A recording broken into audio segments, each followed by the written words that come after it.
Hello, and welcome to In the Roud.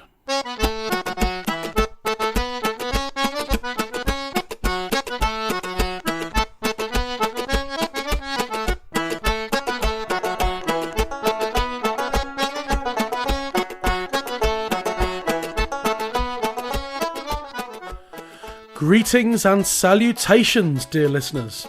My name is Matt Quinn, and this is In the Roud, a folk song podcast. I'll be your host to guide you through the world of traditional folk song as we go through the Roud Index, one song at a time.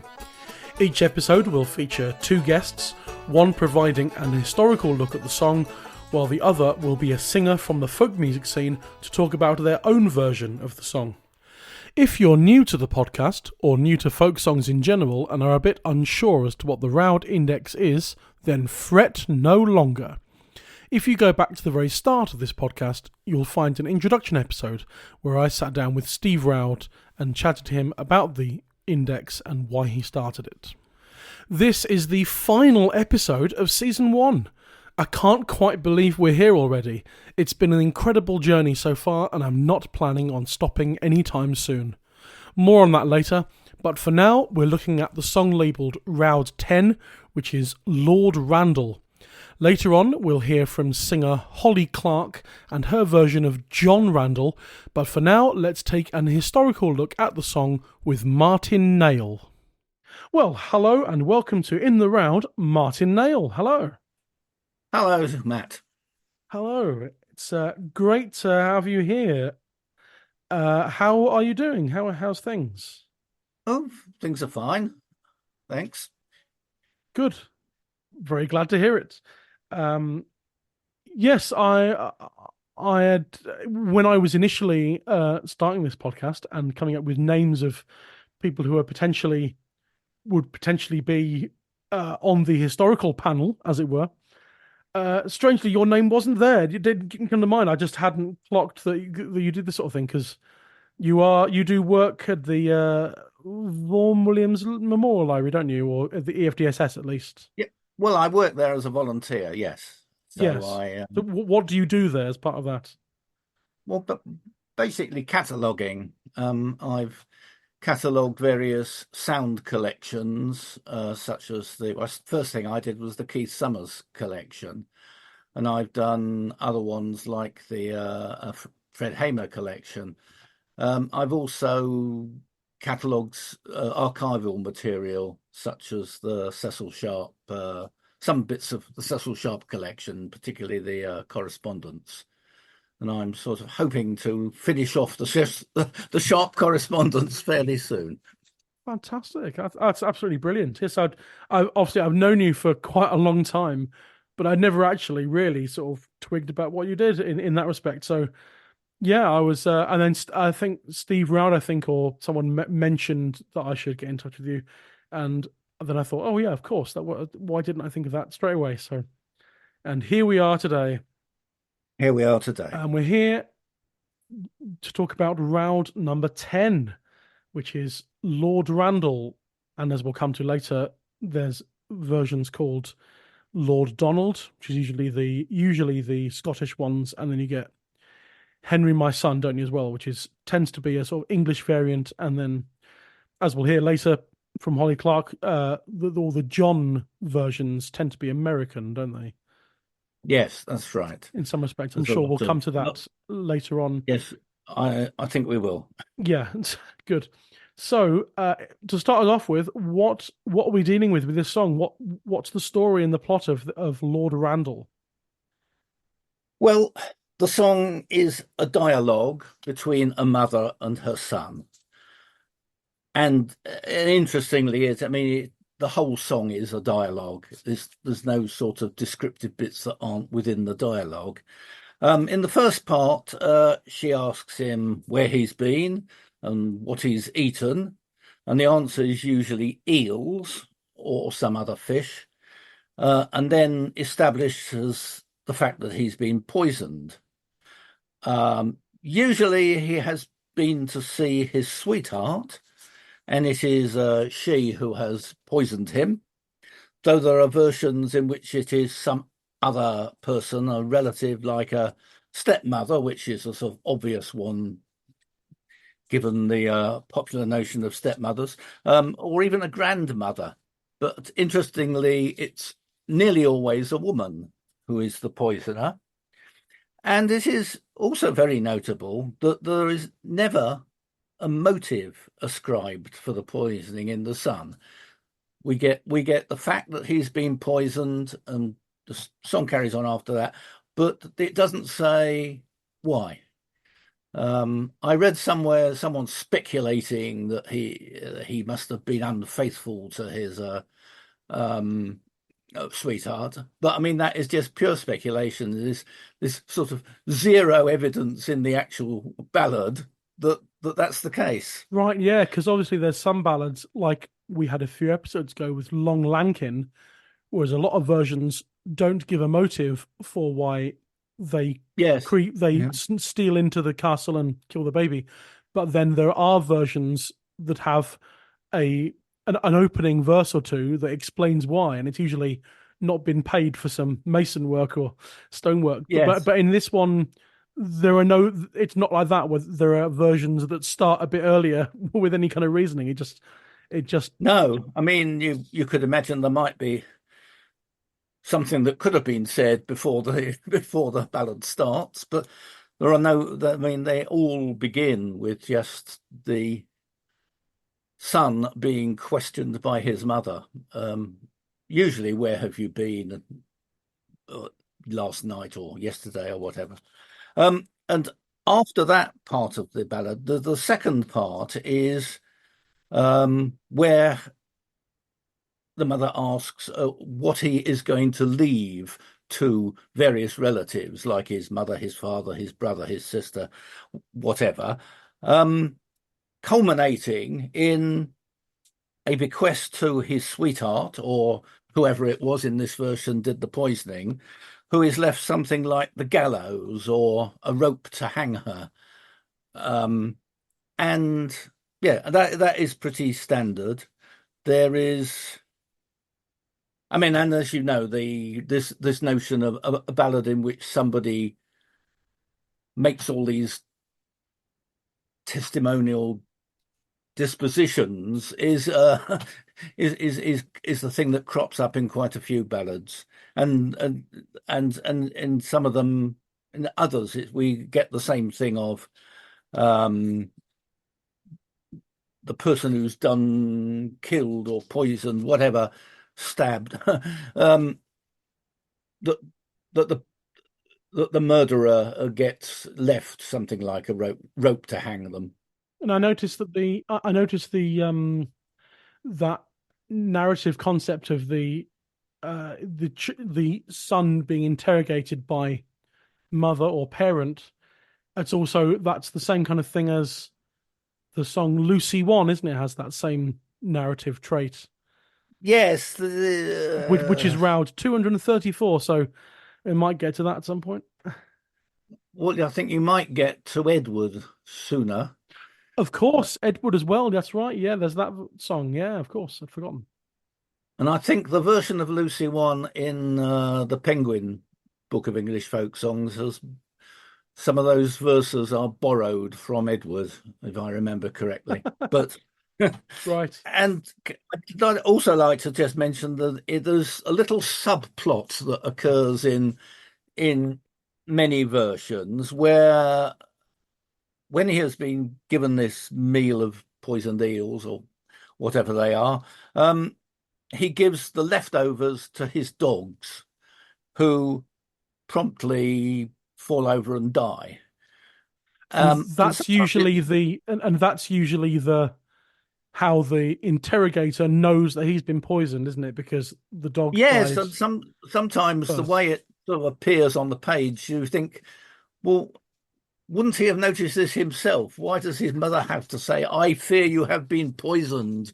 Yes, if I ate some Lord food Randall and then I might, gave the leftovers to my dogs and the dogs died, I might yeah, have cause for concern over my well-being. But such is the way of folk songs, I suppose. yes. Anyhow, that's the basic story of Great. the ballad. Yeah, it's Great, yeah. And then, so as I briefly mentioned earlier, there's at least English, Scottish, and American versions. I assume that this was a very widespread song and consequently very popular. Yes, I mean it was popular. Bronson's traditional tunes of the child ballads has 103 variants, which Right. is not the largest number, but it is a big That's a number in sizable, his yeah, that's a terms. sizable chunk. Yes, and more than half of them come from the United States. Wow. Um, there are there are only, by contrast, there are only 13 from Scotland, but Bronson's volumes were published in 1959 to 1972. And there's lots of other sources that have become available since then. In particular, the James Madison Carpenter collection, which was largely made in Scotland. And there are quite a lot of versions of Lord Randall in the Carpenter collection. So if that had been available to Bronson, the number of Scottish versions in his work would have been a lot greater. Right.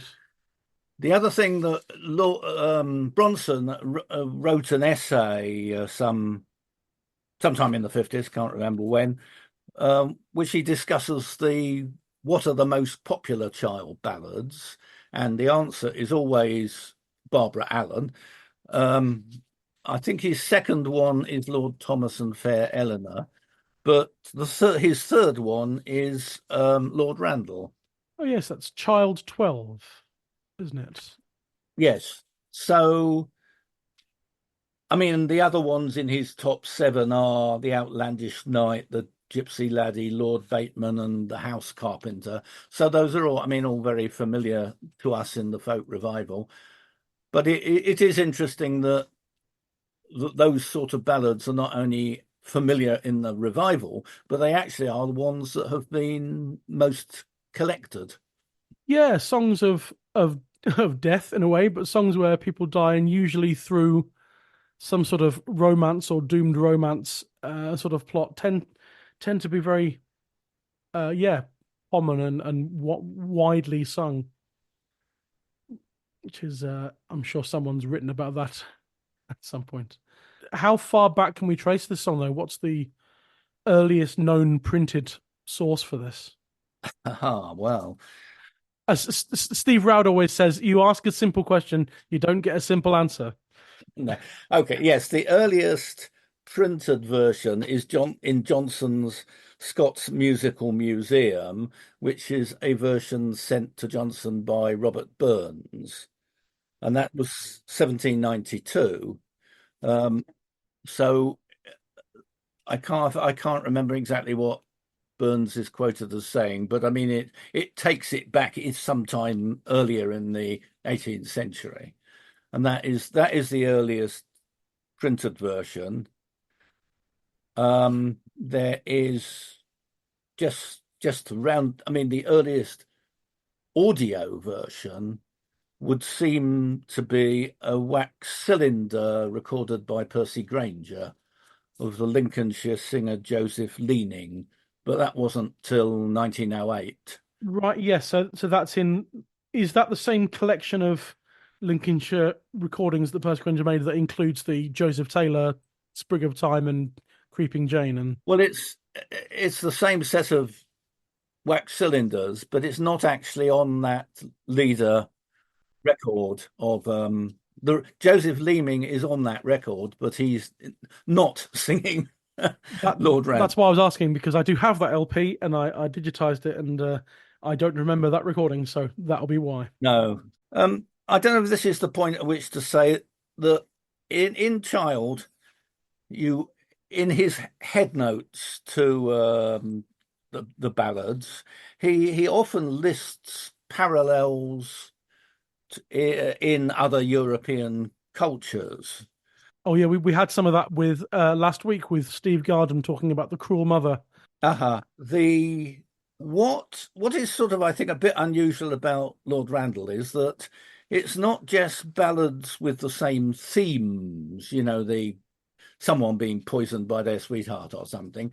It if you look at the Italian versions, for example, they seem to be the same song, the same. It has the same sort of structure, the same things happen in it, and they date back to a lot earlier than any of the English or Scottish versions. Oh, now that's interesting. The There is evidence that there was a version in being sung in Italy in 1629, in the middle of, well, in the early 17th century, and it was apparently a widespread song in Italy. Wow. And on the evidence of the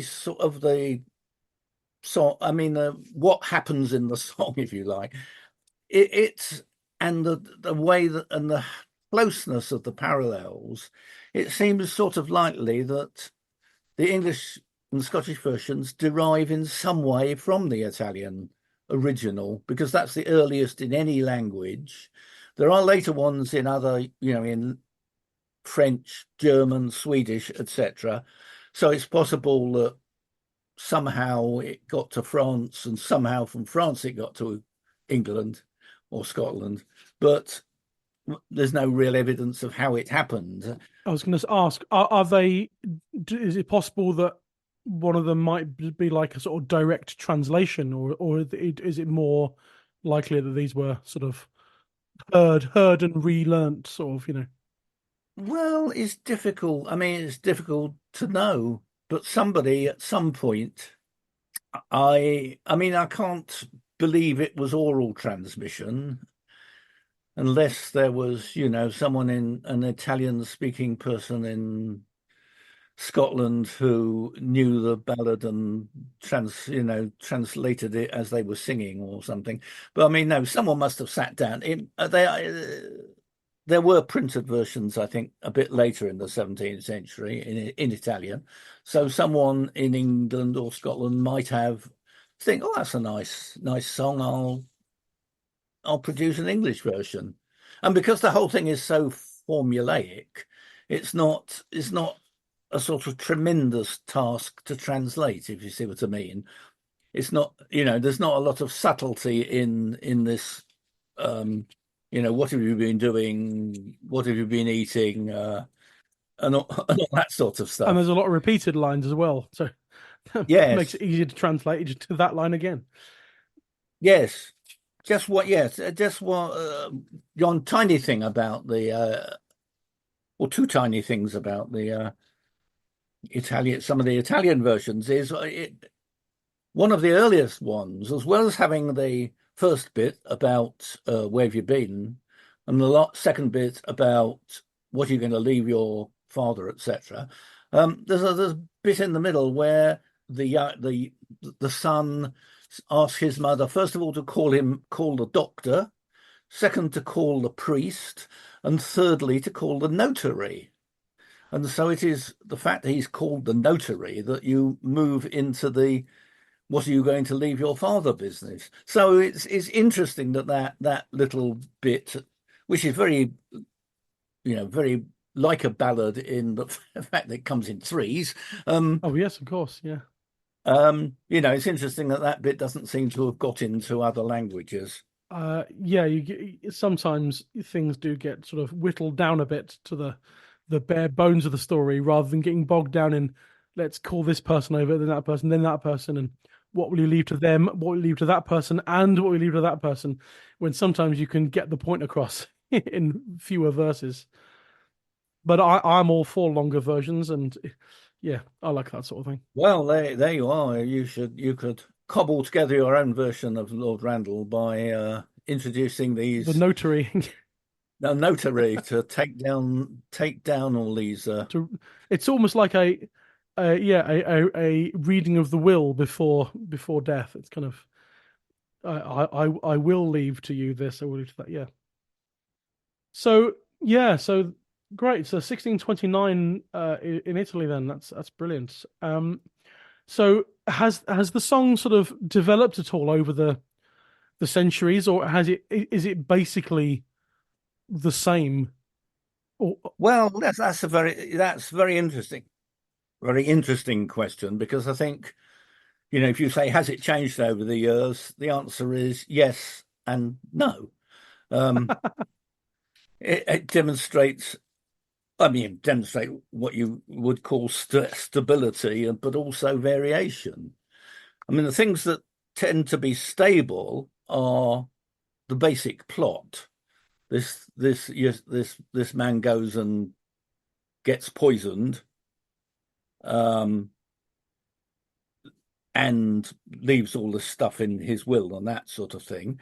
The sort of narrative form in which it is all conveyed by a dialogue between the son and the mother, that is pretty universal. And actually, the structure of the individual stanzas is pretty stable.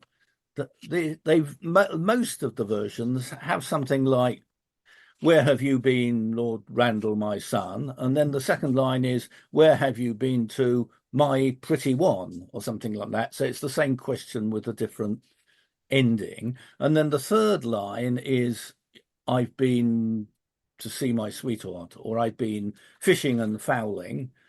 And then the last line is something like, make my bed, mother, I'm sick to the heart and fain would lie down, all that sort of stuff.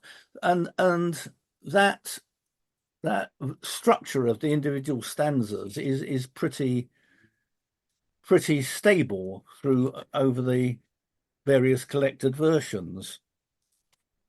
What tends to vary is a lot of the sort of individual um, named things, as it were. One thing that varies a lot is the name of the hero, who is normally named in the ballad, though sometimes there are versions in which, the question is, "Where have you been to, my darling young son," or whatever, and at no point is his name actually mentioned, but he's usually mentioned. The Lord Randall as a name is not dreadfully common. I mean, in America, it very much, maybe because people didn't go in for lords and ladies quite so much. He's changed from Lord Randall to something like Jimmy Randall or Johnny Randall. that's right. And because later on with Holly Clarke, we'll hear John Randall. Yes, there's a lot, there's a large number of American versions with that sort of name. And one thing, actually, if you're ever sort of researching this sort of thing, is very confusing, is that very often, if a singer hasn't really got a title for something, the folk song collector will give it a title. And if they're a sort of educated folk song collector, they know all about Child, so they call the thing Lord Randall because that's what Child calls it. Right. But in lots of cases, it might be called, what you see in the printed volume of somebody's folk song collection is Lord Randall, but in fact, the singer never mentioned the name Randall at all. He called him something else, like, Orlando or Taranti, all sorts of strange names. This is the thing this is one of the things I'm learning as I go through this, and also as I gradually read Steve Roud's book Folk Song in England, which I currently am, is that yes, the collections are, indication collections and recordings of what people sang, but you can't take that at face value. You have to take into account the collector's own thought processes and sensibilities, and yeah, so you have to sort of peer through the trees slightly sometimes to actually figure out what the song is. Yeah, I mean, in Scotland, it's very often Lord Ronald or Lord Donald, and that's something that perhaps comes out in some of the things that were collected I mean, there are ones in Bronson like that, but also the things collected since Bronson compiled his volumes. The Henry is quite a common name because there are quite a lot of slightly parody-like versions that involve the hero being called Henry. And interestingly enough, there's quite a few Italian versions where the hero is called Enrico. Oh, okay. Interesting. Um, but I mean, I'm sure you know all the green and yellow um, pa piss take type songs. Yeah, they're kind of there's sort of the parodies, but also it did get used as sort of a children's sort of song as well. It's one of these folk songs that can be sort of used as children's sort of songs, isn't it? I remember it a version of it being on a cassette we used to have. That's I'm old enough to remember cassettes of the Singing Kettle, the Scottish Oh yes, kids group with Scylla Fisher and Naughty Tries. Yeah. Artie Trezise. That's the name I was trying to bring to mind. And they did a. I think that was Henry, my son. I remember the song. I can't remember what name they had, whether it was Henry or Lord Randall. Henry, my son. I think it was. Where have you been, Henry, my son? Green and yellow, green and yellow. Mother, come quick, I'm gonna be sick and lay me down to D. I think that was. I think it was Yeah, that yeah. version.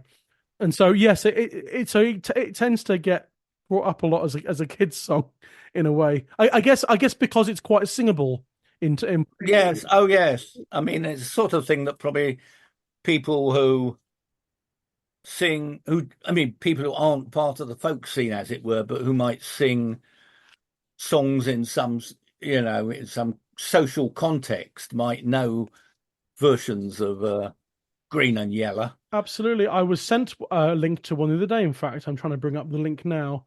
Carl Sinfield of this parish, who was instrumental in helping me set up the podcast and does the excellent Sing Yonder book series, of which this podcast kind of started out, did send me a YouTube link, which I'll probably put in the episode notes, to a clip of a gig in Brighton in 1978 and a performance of a guy called Wounded John Scott Cree. Does that mean anything to you, Martin? Oh yeah. Oh yes, he was a sort of singer-songwriter in London. Yeah, comedy singer-songwriter, that sort of thing. Not a name Yeah. I'm familiar with, but there's sort of footage. There's a clip of him singing "Green and Yellow," as the YouTube thing puts it, brackets Henry, my son, and it's him shirtless, what seems like a punk kind of gig, singing this very raucous "Green and Yellow" sort of thing. And yeah, so Yeah. that's there. So I'll put that link in. Thanks to Carl for sending that over, and I'll put that link in the episode notes. But yeah, Wounded John Scott Cree is. Exactly. So, and that's not a folk crowd at all, I imagine, and he's not a folk performer, in that respect. So, Well, he used to perform in folk oh, clubs, did but he? I don't know Okay. what don't know what else he did. Okay. It's just, yeah. There's also a version called the Crudlin Do, which is another sort of one that's almost turned into a nursery rhyme, which actually child prints several versions of. Crudlin Do meaning cooing dove. Right. Okay. So Sure. Yeah. it's just a sort of a mother's affectionate name for her son. Yeah. Some versions do have things like "Where have you been, Henry, my son? Where have you been, my turtle dove?" Or the name of Mm, affection. The term of affection there gets changed quite a lot. You get "my turtle dove." You get my. yes, We'll bring up Gordon Hall later, but his one was "my comfort and my joy." Was one of the two ones he used in his version. And then yes. I mean, I've heard versions of Henry, my son, where that bit of the verse gets changed so it's my every single time, every single verse, yeah. every single time it's a different my pretty one, my comfort and joy, my little was you My know. turtle dove. And the singing kettle version switched between my been my wait a minute, my my current bun. It was one, but I think that Oh might be yes, my leaning towards the current one. kids ones. My current bun Uh, and Henry My Tweedledum as well. Whether Oh, that links directly to Alice in Wonderland or not, or whether it's just a sort of a coincidentally a bit of nonsense sort of word, you know. But it's there, and that's an interesting thing anyway. yes.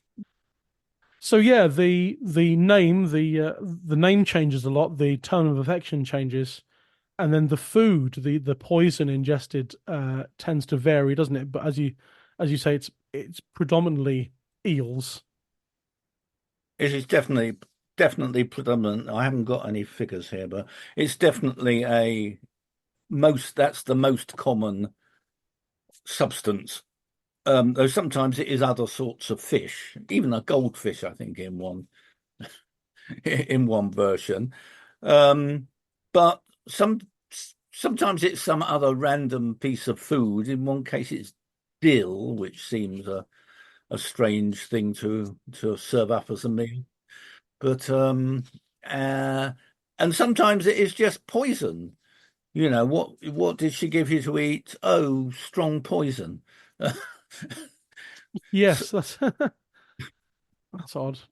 And then I know there's um, some other versions. It's berries, isn't it? There's berries. There's berries aren't all that common, but they No, do. and the Yes, occasional snakes as well, rather than eels.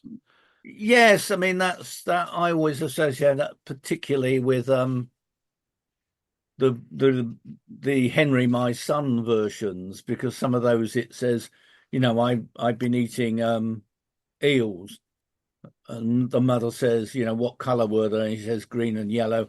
And then she says, those snakes was eel. No, those eels was snakes. Right. Okay. Yeah. So that's it. That's where that comes in.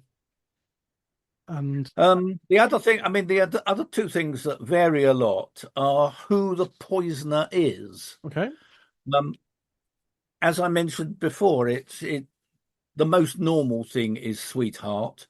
Sometimes equivalent phrases like true love. Um, but sometimes it is some other family member. Um, for some reason, there's quite a number with grandmother, and once I think it's stepmother. Um, Okay. but notably, that as I said that before, that it is almost always a woman.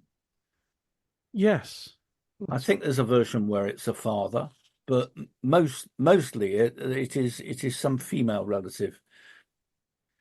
Um, and that goes back to the discussion we had earlier about, you know, lack of motive. What is the motive for this poisoning? And the other thing that varies a lot is the bequests oh yeah. that he makes. I mean, the bequests to the father and mother and sister are almost irrelevant.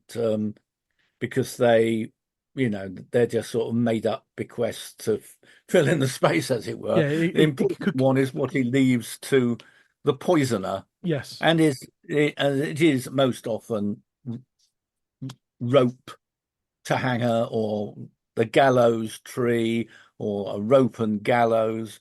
And sometimes it's sort of slightly more intangible, like, you know, hellfire or brimstone, things like that. And other times it is actually just something, I don't know. I mean, there are lots of, well, in one case it's sort of bulrushers, and you think, what have bulrushers ever done that you would want to leave them as a present? Anyway, so and sometimes, as I said, it's again, it's not specified. I mean, it's something like strong poison, Yeah. but so I mean, so there we have. That's, you know, that's what I mean by saying that, you know, there is a lot of stability um in the ballad as it's been transmitted over the years, but there's also these sort of variants, and then they especially, and they're almost just like one word, like the name of the hero, the the description of the poisoner, the description of the poison, what an item that is being bequeathed. So they're not sort of great long descriptions or anything. They're just sort of fairly simple words. So you can sort of imagine that maybe if someone forgot something or they misremembered something, it might affect a single word like that. But if you've got the overall structure in your head, then you're not going to get that wrong. It's just suddenly you might suddenly think, oh God, what did he eat? And you have to say little fishes or something. Yeah, this one certainly feels more like it's all the variants are sort of oral tradition variants rather than people deciding to sing other stuff. They're like, yeah, it's evolved through misremembering and that sort of thing. It looks that way more than other songs are. There's things about it Yes, I like mean, as I said earlier, some of it is like if lots of the American versions have a name like Jimmy or Johnny or whatever, Randall or whatever, because they're not sort of because I mean another little observation about the ballad is it's not like some child ballads that are obviously set in the past in like medieval times with knights and castles and things like that. There is none of that sort of thing. There's actually nothing in the ballad as such that sort of says it's 17th century or 18th century or anything. It's just a story with this very missing motive in it, but yeah. it is sort of set in sort of in timelessly, if you like, that it does not imply any particular period. So maybe people forethought, what's this about lords and ladies? We can't have Lord Randall. We'll call him Johnny Randall instead. Well, I wonder then whether, yeah, just because, but then the inclusion of Lord in the name of Lord Randall, whether that is kind of an implication that it's in the past because lords and ladies was a thing of the past in that respect. But nevertheless, apart from that, that's it. That is anything. So maybe the Lord was kind of an indication of something, but then obviously you take out that and you've got what could be a timeless story. So yeah, it's interesting why it's Lord Randall when the other ones aren't, or whether it got when it got changed, how it got changed. In some of these things, we'll never know.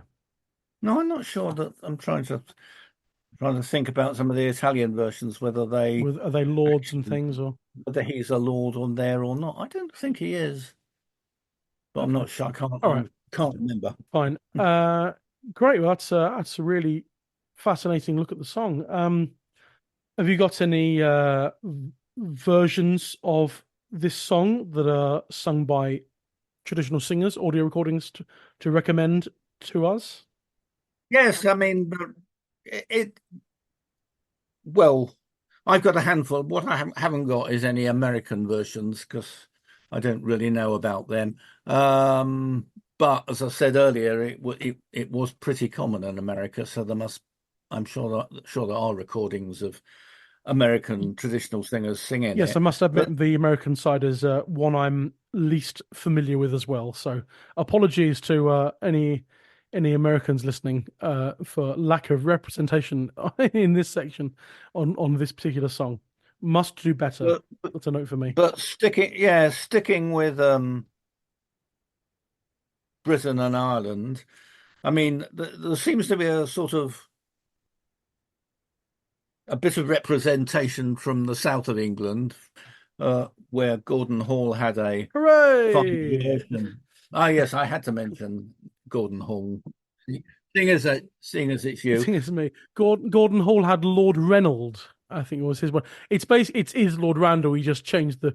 I reckon I've said this before. I think there's a lot of Gordon's repertoire that is quite sort of I don't want to say quite unique because that's an awful thing to say. Unique in that it's the some of the names and details in his versions don't come up anywhere else, and you think, where did he get that version from? Isn't that interesting?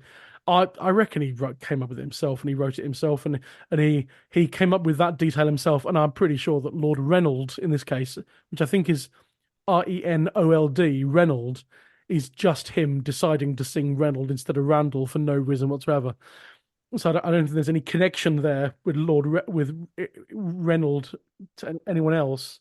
But his version has things like I won't we won't talk about everyone else's version in such detail, but I do sing that particular version myself, and so he's got things in it like he says, "Eels, what did you have for supper, Lord Reynold, my son? I had eels fried in a pan, mother. Make my bed soon."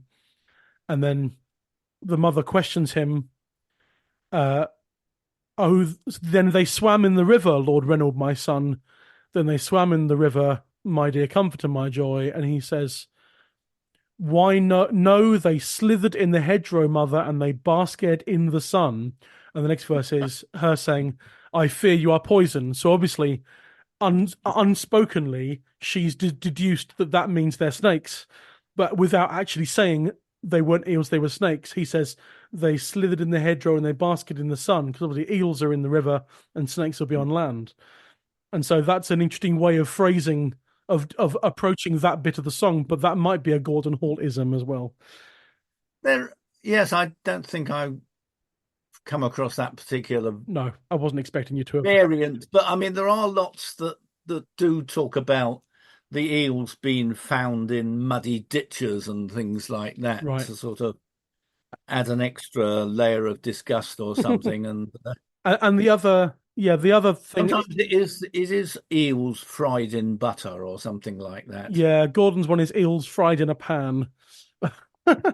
And then the other thing with Gordon's one, just before we move on, is in the bequests one, you get what will you leave your mother, your young brother, your sweet sister, and then you get what will you leave? Because I think you leave your, I can't remember what he leaves to the mother, but he leaves to the sister all my golden precious jewels.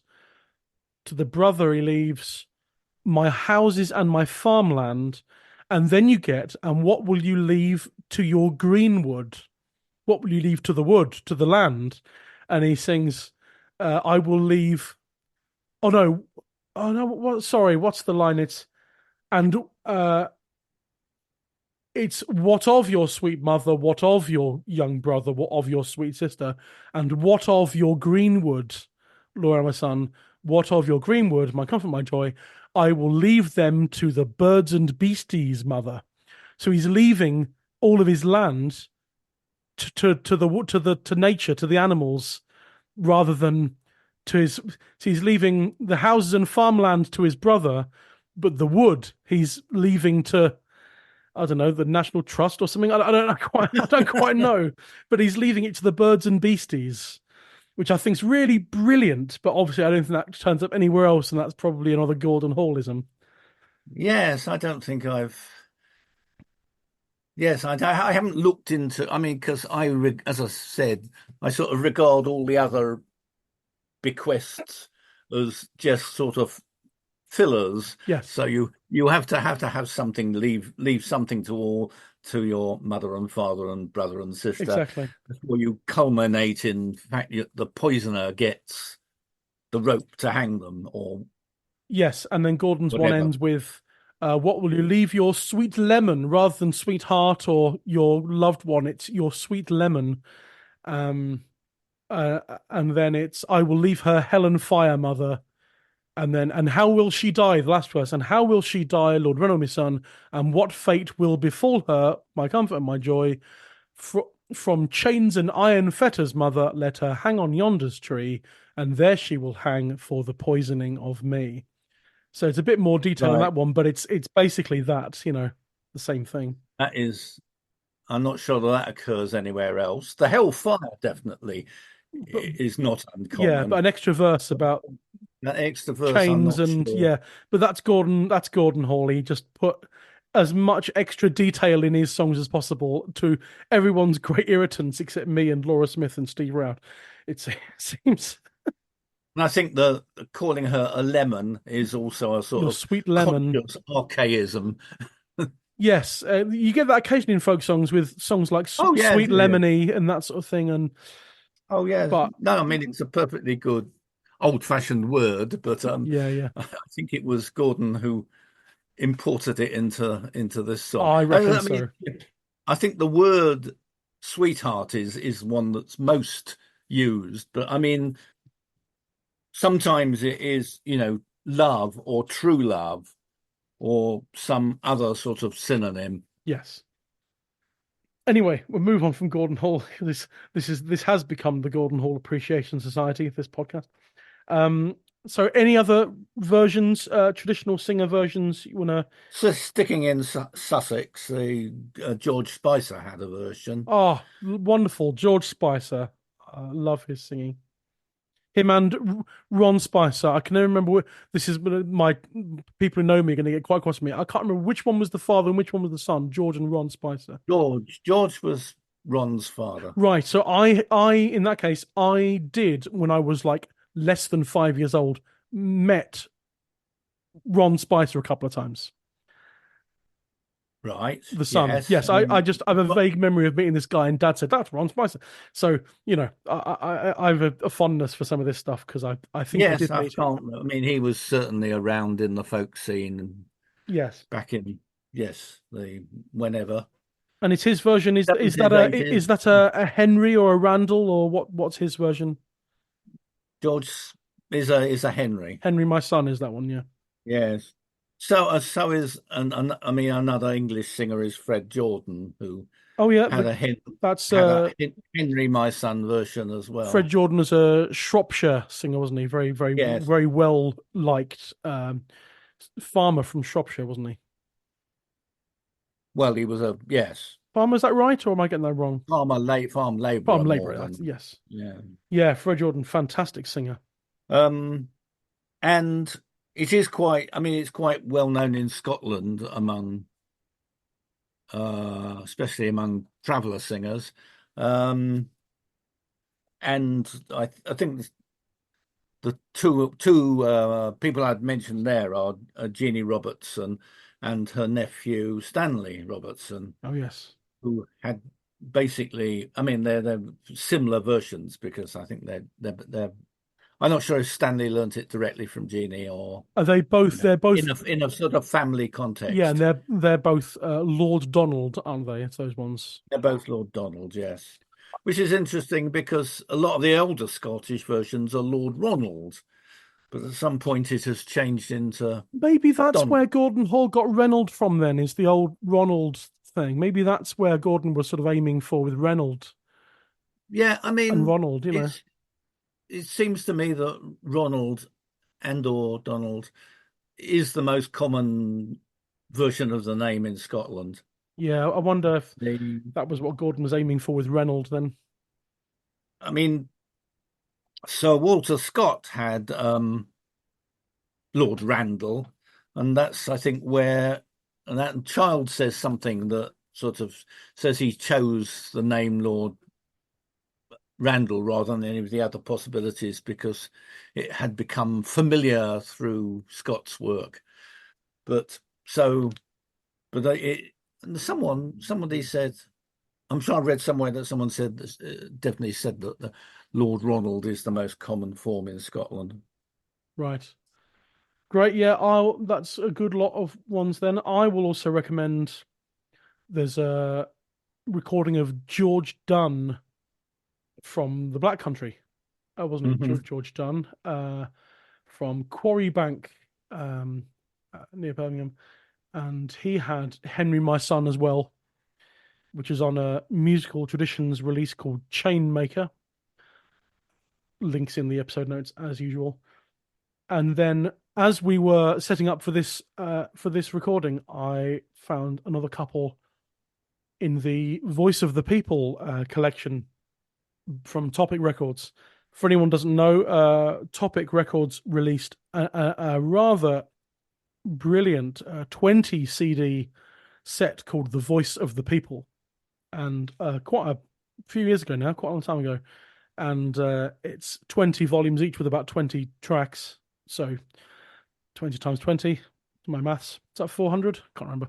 And Hmm. and it's each volume is on a different sort of subject, like agriculture or ballads or comic songs, and there's some tunes. There's dance music from the north of England, I think one of them. And on volume 17, which is ballads, you get an Irish woman called Mary Delaney singing a version called Buried in Kilkenny, which I think is one of the more common Irish names for it, isn't it? Rather than the name of the person. Yes, I mean it's a sort of a verse. There are some verses that which we haven't mentioned. That in among the bequests, there is sometimes a thing about where do you want to be buried and things like that. Oh, okay. And that. So yes, that buried in Kilkenny is a verse in that sort of tradition. Yeah. And that's that one. And then, as well as the 20 volumes of The Voice of the People, Topic did release a further 10 volumes, but they are not numbered as such. I mean, technically they are like 21 to 30, but they haven't got any numbers on them. And they all have separate titles rather than the Voice of the People volumes and such. And so there's one called I'm a Romany Rye, which is songs by Southern English gypsy traditional singers. And on there is a woman called Carrie Warren, who, as I looked on the sleeve notes before we started the recording, turns out to be the daughter of Carolyn Hughes. And in previous episodes in this season of the podcast, Carolyn Hughes has been mentioned. Certainly, I remember we mentioned her in the Lord Thomas and Fair Eleanor episode. Really fantastic singer. And her daughter, Carrie Warren, there's her singing Henry, My Son on that one. So, yes, it pops up a lot. So I think that's a good list of singers there. We got Gordon Hall, George Spicer, Fred Jordan, Jeannie Robertson, Stanley Robertson, George Dunn, Mary Delaney, and Carrie Warren. I will be putting links to the albums they're from, if they're still available, in the episode notes, and we'll hear clips from a few of them in a few moments. But that's been really fascinating to hear all about Lord Randall. It's far more about it than I ever knew, even though I've sung the Gordon Hall one for quite a few years. I think that might have been the first of Gordon's epics that I chose to learn, at least 10 or 15 years ago. But I think we've come to the end of that. So thanks for agreeing to do this, and thanks for being the last one of this season. Not that you chose to be the last one, but that's how it worked out. Hopefully we'll have you back for some more episodes at some point in the future. That would be Yes, I would. Fantastic. Happy to do that. Is great. That's what I want to hear. But for the time being, and from myself here at In the Roud, Martin Nail, thank you very much. Thank you, Matt. And there we are. That's the historical side of Lord Randall. Huge thanks to Martin Nail. We're now at the halfway point in the episode, so we'll just take a few minutes and listen to a few different versions of the song sung by traditional singers. So what you're going to hear now are snippets of Lord Randall from Gordon Hall, hurrah, Buried in Kilkenny from Mary Delaney, Lord Donald from both Jeannie Robertson and Stanley Robertson, and Henry My Son from both Fred Jordan and George Spicer. Oh, where have you been, Lord Randall, my son? And where have you been, my dear handsome young man?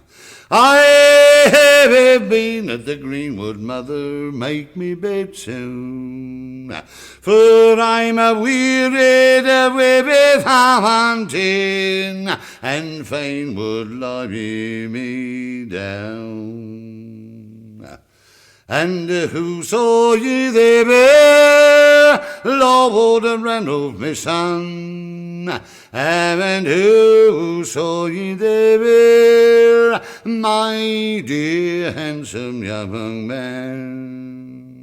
I met with my sweet lemon, mother, make me bed soon, for I'm a wearied away with hunting, and fain would lie me down. What have you for your dinner now, my own darling boy? What dinner, my comfort and my joy. I had bread, beef, and cold pies in. Mother, will you dress my bed soon? I have a pain in my heart, and I long to lie down. War he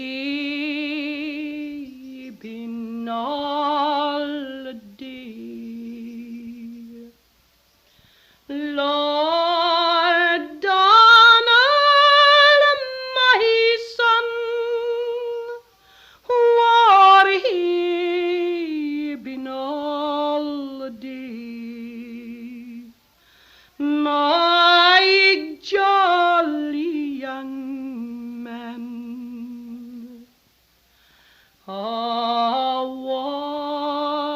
Curtain mother, make my bed soon, for I am sick at the harried, and I fain would lie down. Oh, what he been, Lord Donald, my son. Oh, what he been, my jolly young man. I be new to hunting, mother mock my bed soon, for I'm sick at the heart, and we fain would lie down. Where have you been all day, Henry, my son? Where have you been all day, my beloved one? In the meadow, oh, make my bed. I've a pain in my head, and I want to lie down. Who gave you poison berries, Henry, my son? Who gave you poison berries, my beloved one? Sister mother, make my bed. I've a pain in my head, and I want to lie down. What have you been eating of, Henry, my son? What have you been eating of, my pretty one? Eels, dear mother, come shake up my bed, for I want to lie down, oh, I want to lie down. Who gave you those eels, Henry, my son? Who gave you those eels, my pretty one? Sister dear mother, come shake up my bed, for I want to lay down, oh, I want to lay down. And you can find the links to those tracks and the albums they're from in the show notes. On to the second half. I spoke with singer Holly Clarke and we chatted about her history with folk music and her version of Lord Randall called John Randall. And welcome to In the Roud, Holly Clarke. Thank you very much for having me, Matt. I'm very, very excited to be here. Good. I'm glad. It would be a shame if you were there. Oh, yes, I'm going to have a terrible time. Yes. It's good. Right, and off we go. And off we go. And you go. No, I'm very, very glad you're excited to be here. This is it's for me at least. This is an exciting thing. I mean, talking to you, but the podcast in general is very exciting for me to have that I've done this. I feel very happy that I've managed to get it off the ground and moving, and very proud of how it's gone and how it's been received so far. So we've known each other for a sort of handful of years, although you have a memory of first seeing me that I can't remember, or was it just seeing me, or was it like a meeting? Did we actually meet? But I can't remember. I think we both did a folk degree showcase in 2016 at Whitby Folk Week, and I think you were on the folk degree, the Newcastle University folk degree, the same as me, but we are quite a few years apart. Absolutely. So you were there as like the alumni. A spot, right? And I was there as the terrified about to go into second year. I don't know what I'm doing. But Sandra was like, just come along and do a song, and it was great. So, and that was where we met, and we had a chat. We must have been hanging around backstage at the Spa Theatre in Whitby. Absolutely, we were. Yeah, and was that the year that Sandra told me to do 10 minutes, and I did one song that lasted 10 minutes. I think it was actually because everyone did like 2 songs, and she said, "You got 10 minutes." I said, "Oh, I'll just sing Gordon Hall's Lord Bateman." I mean, that's about 15 minutes. It's fine because Sandra introduced me, I started singing, and then she went out of the wings back upstage to the backstage to get the next singer, and she came back and I was still singing it. Oh my god. I think I do remember that was the first time I see you perform, and I just thought you were so brilliant. And also you were playing your moon mandolin. What's it? Not moon mandolin. What? Yeah, it's a moon mandolin. I've got a Hathaway and a moon. Yeah. Well, you were playing that, and I was.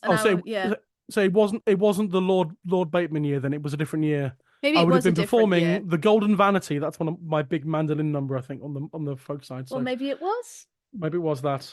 So we must have chatted backstage, and I'm dreadfully sorry that I have no memory of that. I mean, I wouldn't worry about it because I only just realised recently that was when we first met, and not when I bumped into you in the Cumberland, and you were like, "You play banjo," and I'm like, "I don't think so." Oh yes, I was forming a band that did materialise for one rehearsal last July, and then kind of disbanded straight away through for no fault of anyone's, but it might happen at some point. But I was for a few years casting around for a banjo player, and I went to most of the guitarists I know and said, "Do you have a banjo, do you?" But no. It would have been a disaster if I had been involved, honestly. I would have just been like, I don't know what to do, but I'll try. And so tell us a bit about yourself then, and your history with kind of music in general, and then folk music. Have you always been someone who's played instruments and sang, or is this a later thing? I know some people have come to music a bit later, or that sort of thing, and how and when did you come across folk music? Is it something you grew up with, or was it a discovery? I think basically I had always been singing. Like, I think I always just sang. And for me, I didn't like grow up with like folk culture. It was just something that my parents had. Like, we were big listeners of music, and my dad is a musician as well. My kind of first kind of plunge into folk music really was my dad's bluegrass band. I know that bluegrass is obviously a different genre, but it's obviously related to folk music. So that was kind of my introduction, was kind of American bluegrass, specifically the Nashville Bluegrass Band, who are just an incredible band. But from that, like, we had so much music in the house, like everything. But one of the kind of genres that kept cropping up was folk music. And I think there was like 3 albums that would be on the go. And it would be Solace, The Hour Before Dawn, which is an amazing album. And then there'd be loads of Paul Brady. And then obviously the Queen, Kate Rusby, would also be playing around the house as well. And I think like I started to learn guitar when I was like 11, because I was like, I need to accompany myself. I need to do something. And I was into lots of different kinds of musics, and I was kind of umming and ahhing about what kind of music I kind of wanted to do. And I think when I started going to the Folkworks Youth Summer School when I was about 16, I was slightly late to that. Um, I kind of was hanging around all of these young folk musicians and being taught by some brilliant people, the Unthanks, Eliza Carthy, um, some great people, Mary Campbell. I would be around all of these musicians and all these people in this culture that I was so unfamiliar with. I just was like, this is what I want to do with my life. This is what I want to be involved with. And yeah, that's kind of how I got into it. And then, I did some BTEC, qualifications, and did some gigs, and then just decided, right, Newcastle folk degree is where I'm headed. And then, the rest is history, and here I am. Amazing. So what were your university years then? When were you on the degree? Because there was no overlap for us, was there? No, we weren't No. at university at the same time, but I started in 2015 and then ended my degree in 2018, but I carried on to do a master's right through till September 2022. I did it over 2 years. Oh, amazing. I did it over 2 years part-time because I wanted to get gigging, and I also had a residency with the Glass House, which used to be called the Sage Gateshead, but it's now called the Glass House International Centre for Music. So I had a residency with them in the middle of that. So yeah, I think my university years were great. It was spent very much in dark rooms with no windows, listening to field recordings and constantly clearing out the library of all the folk song books because no one else was using them. Excellent. Yeah. I was there from 2008 to 2012. So there were 3 years. There you go. There. And when I joined the folk degree, most of it was actually at the Sage. Most of the lectures and modules and the lessons were all in the downstairs practice rooms at the Sage. And that's where the degree secretary, Jo Goatman, lived. Basically, her office was at the Sage because that music studios building didn't exist back then. It was built in my end of my second year, I think. And yeah, so all the lessons and ensemble practices and individual one-to-one lessons were all at the Sage. And there was a cupboard there, an unmarked cupboard, and you had to get the key from one of the offices that was the folk degree store cupboard. Wow. Okay. And it was full of books, CDs, LPs, and cheap instruments. Fantastic. And you could just sign them out at your own will. There was a book there that you could just write yourself in. And so there was, it was amazing. We just borrowed stuff constantly. Yeah, I know that there was like a D Honer melodeon that really went through everyone on the folk degree. And I remember I had it for 6 months, and I think they sent out an email saying, whoever has the D Honer melodeon must return it by 12 today. And I was like, I have been keeping this melodeon ransomed in my student accommodation and letting no one else use it. So are you a closeted melodeon player? Absolutely not. I didn't get very far with it. I really wanted to learn Highland Mary, and that was my dream. It's still my dream to learn Highland Mary, but I still haven't got there. It's just the push and pull. I'm honestly, I'm a strummer and like strings player. The idea of the pull and pull box is still a concept that I'm still getting my head around. One day I will play Highland Mary for some friends, and then if a miracle happens, maybe for a Morris team, but they'll probably not let me ever do that. Oh, amazing. So you went to Folkworks because you are from Cumbria. I am. I'm right? from Coniston, yes, which is in the South Lakeland kind of region, kind of verging on the Furness Peninsula. So yeah, it's a fantastic place to grow up. Not much going on in terms of folk music, but there were pockets. Sure. But yeah. Basically, my only knowledge, but my only sort of real sort of access to Cumbrian anything was Taffy Thomas. From Grasmere. Well, what and a the legend. Storytelling. That's my. But one of the only 2 times I've been to Cumbria was both times go to see Taffy Thomas Yeah. in Grasmere near Lake Windermere, and so that was Yeah. It's not somewhere you sort of go through, really, is it, Cumbria, to get anywhere? Or No, but once you get in there, it's so lovely, isn't it? It's probably beautiful. one, especially when you go toward the more rural areas. I'm not going to give any specific locations because I want them to be kept a little bit secret, but there are some great places like the Duddon Valley or Eskdale, which are much further out of the way of like the touristy areas. That for me is real Cumbria. And on Coniston, even though it's kind of on the edge of touristy, it still feels like a place that's lived in. It's an amazing place. And, you know, in terms of folk music, it does have a very interesting style of songs that are there. A lot of it's hunting songs. But there was a guy called, now his name is is now escaping my head. Robert Anderson.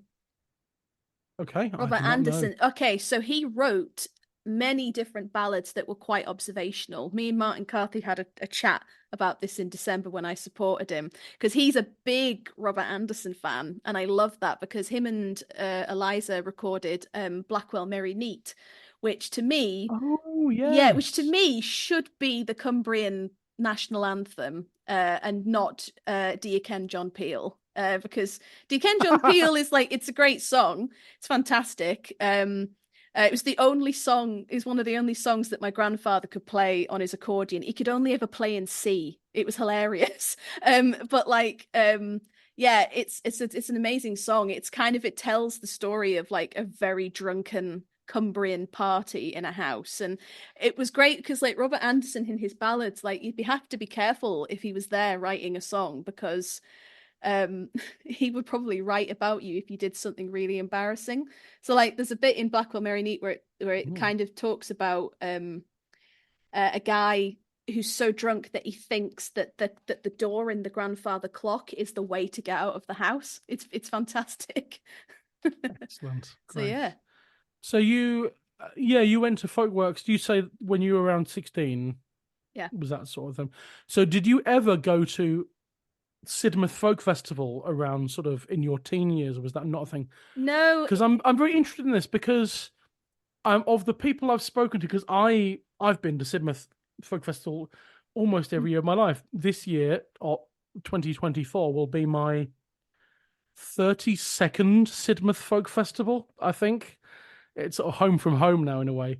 And when I was a teenager, I took part in the youth program there, the Shooting Roots folk stuff.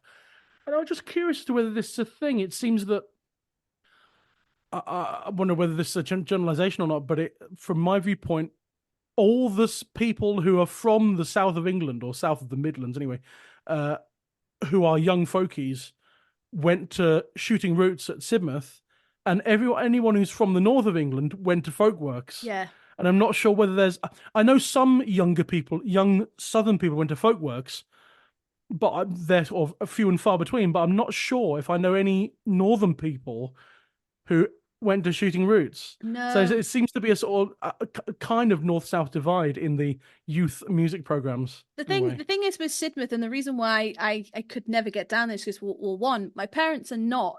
Well, they're folkies now, because I've made them to be, because I take them around all the festivals, and they're actually like, oh, yeah, folk culture's really cool. I love it. Like my dad, who would never be seen at a folk festival enjoying a Morris team, now loves it. So, but I didn't really get to festivals when I was younger, right, and not in really my teen years. Because I'm predominantly self-taught as well. But yeah, my only thing that I did in the summer that was folk related was go to Folkworks, and that'd be it. Everyone would then be off to Sidmouth or Towersey or Whitby, but I never did, and it was just something that really just later down the line I started to do. I only really started going to the festivals when I was like 20 or 19, which is a bit mad, but I was a late comer to folk music. At the age of 16.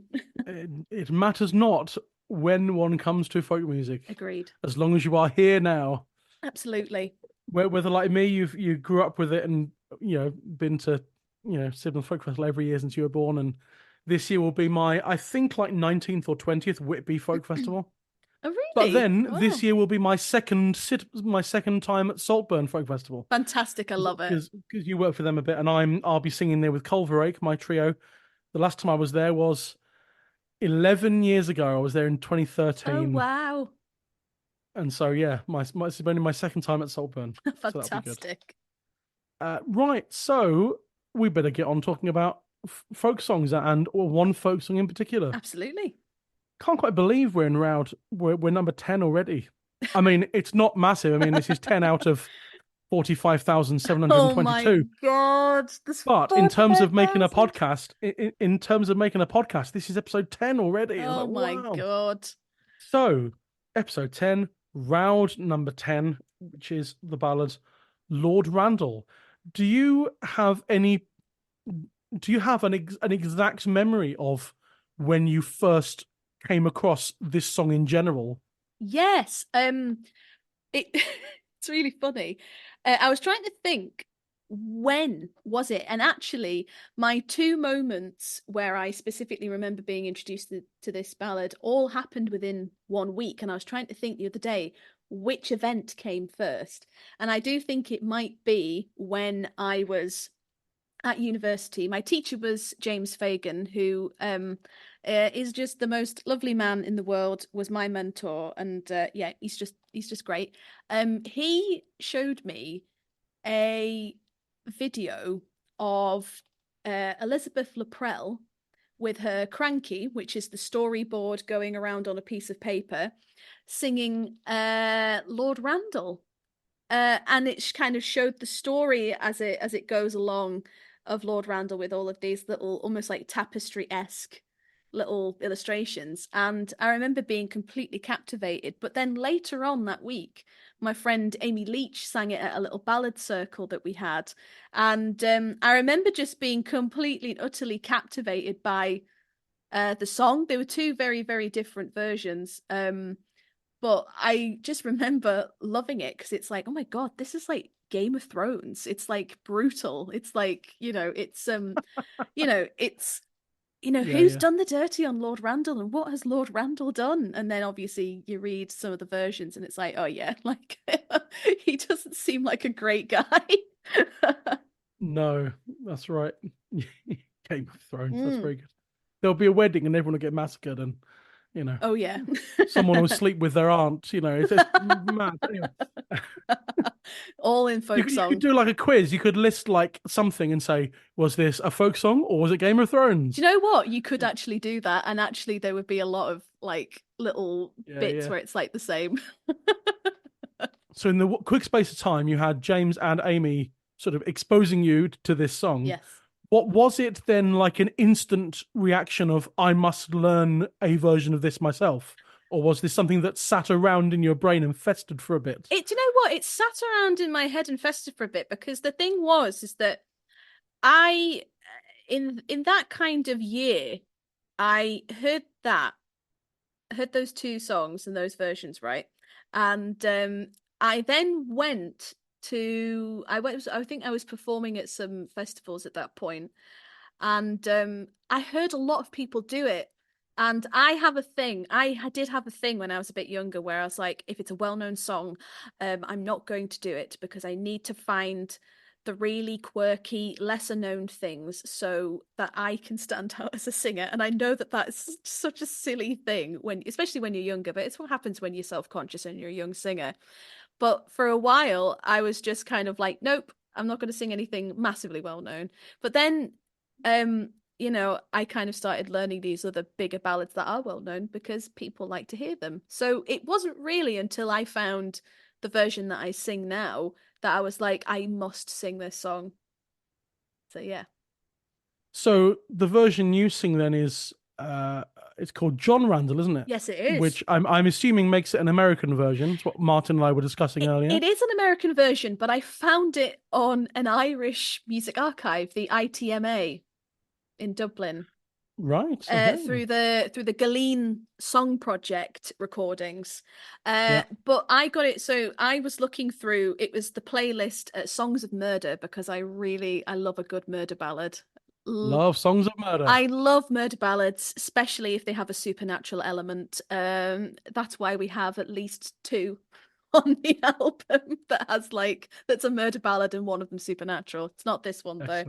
Excellent. But this is from a singer called Julie Hennigan, who was who was obviously in Dublin at one of these singing sessions where they were recording, and she kind of got up and was saying, like, this is an American version of Lord Randall, but it's called John Randall. And it's really funny because she comments on the fact that this song, there's not a lot of detail about what came before, but it almost feels like it's just listing off what John Randall is going to leave people in his will. And it's his mother who's like saying, okay, well, if you're that ill, like, what are you leaving to everyone in the will? And like he lists off, like, Yes. So how, in your version, how many people are left things? How many? What will you leave your verses are there? So Mum gets horses and carriages.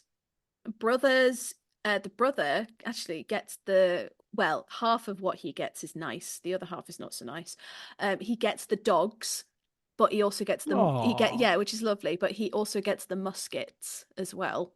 And then the sister gets all of the jewelry. So I feel like the sister's really well off. And then by the end of it, you can kind of see what's happened, because in his will, he leaves his sweetheart a cup of strong poison. So there we go. So there that we go. one's got leaving her poison rather than hell and fire or any of those versions. Exactly. He kind of says, okay, well, if this is what I think's happened, then I'll leave her some poison, which is brutal. But yeah. So yeah, there's I feel you could just it's a bit like other songs like The Prickly Eye Bush, where it's a list of relatives coming to say, I'm not going to save you. Yes. You could just extend that for hours with like all the different relatives, and more relatives come in. Oh, second cousin twice removed. I spy you coming. Yes. Just keep it going for hours. Yes, my great uncle Fester coming over yonder style. Yes. And oh dear, this is descended already to the Addams family. Oh dear. So yeah, four verses in that one then of I will leave so and so this and so that. I think the one I sang from Gordon Hall had 4, I think, as well. Mother, brother, sister, and the excellent verse I mentioned to Martin, the what will you leave to your greenwood? And I will leave. No, it's not that. It's and what of your greenwood? Because each verse is what of your mother, what of your sister, what of your brother. I will leave him all the houses and farmlands. Okay, yeah. And then you get and what of your greenwood? I will leave them to the birds and beasties, mother. And that's clearly a Gordon Hall creation, I reckon, but it's fantastic. Oh, I quite like that.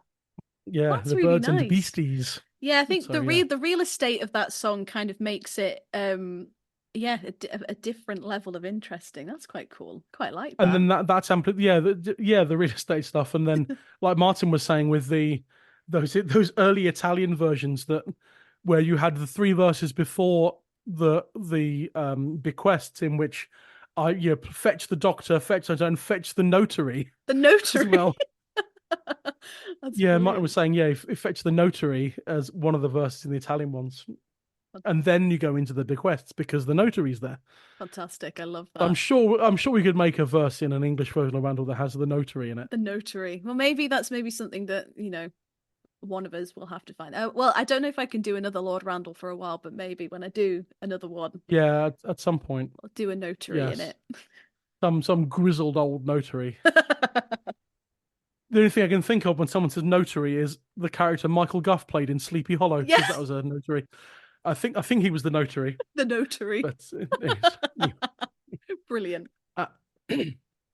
So, yeah, John Randall. So, did you do any amending to the set of words, or is it pretty much as is? The one you found.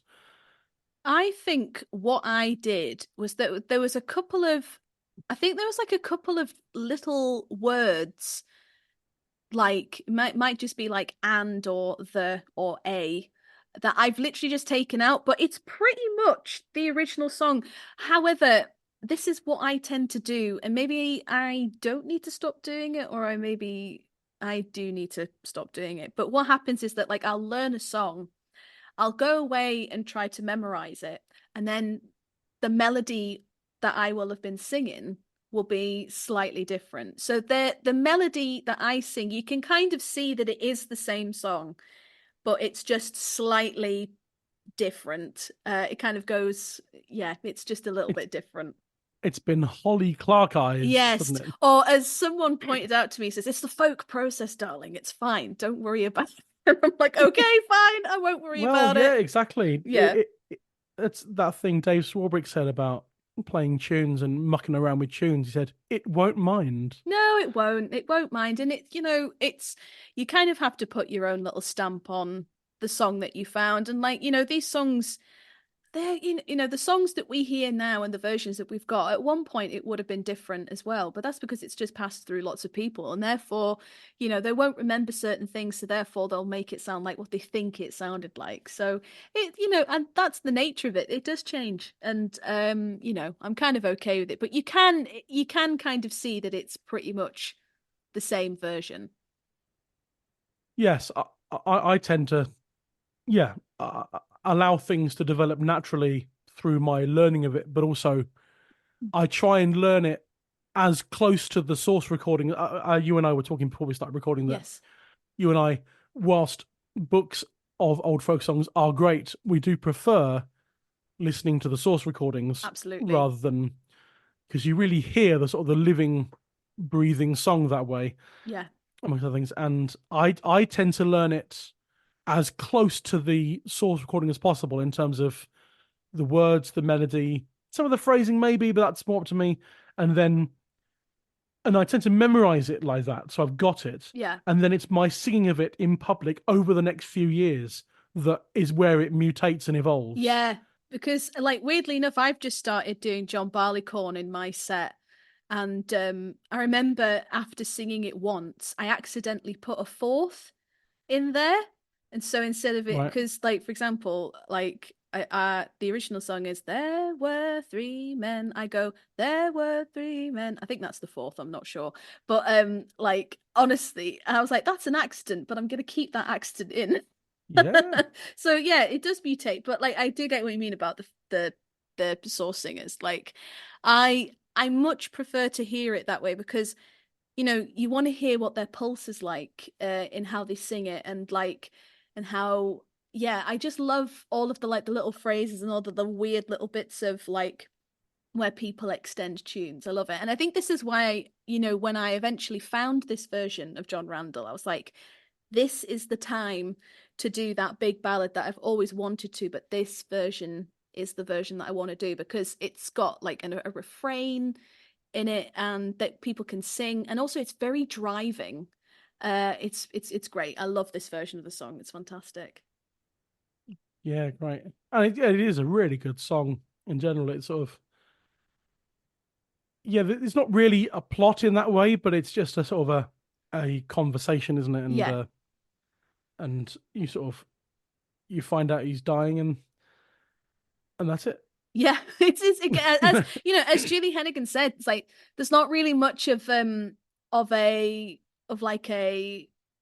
background to what's gone on, but it's a snippet of a conversation, and that's what I really loved about it. It's because it does feel quite like it's actually happening, and it's really great. And I think with a lot of I think one of the differences between ballads from this side of the Atlantic and that side is that quite a lot of the time those ballads are very straight up about what's happened rather than it being quite poetic or metaphorical. The Appalachian and the American stuff is very straight up. It's like, this is what happened on this day. Like Poor Ellen Smith is a classic one, is where they're like, poor Ellen Smith, where was she found? Laid on the ground, strewn all around. And it's like, it's very straightforward. And I quite like how straight up this song is. It's great. It's just, this is what's happened. This is what's happening. and he's leaving some really random stuff in his will, especially a cup of poison. Yeah. So, yeah, it's interesting. Martin and I were chatting about this a bit, and it stems back to other ballads that there's no apparent sort of motive for the sweetheart to have poisoned Lord Randall by enticing him to eat some eels. Yes. Don't know if anyone tried to convince me to eat some eels. No. I would turn it away, but I guess eels might have been a delicacy at one point. I don't know. I think jellied eels is still like a big thing in London. Jellied eels. I think. Anyway, it's not very vegan, so I'm probably not going to eat it. Yes, even me as a carnivore, I think I'll steer clear of the eels. I mean, yeah, I wouldn't. It doesn't sound But very nice. there's no motive for that apart from that he did eat them, and that they were the result of his sweetheart doing it. And we have no motive for that in the context of the song Lord Randall. And this stems back a bit to episode 6 we had a month ago, when I did an episode on Roud 6, which was Long Lankin, because that song is about the English versions. You've got Long Lankin himself and sort of sneaking into the castle, being let in by the maid, and they're there to kill the baby. But there's no motive.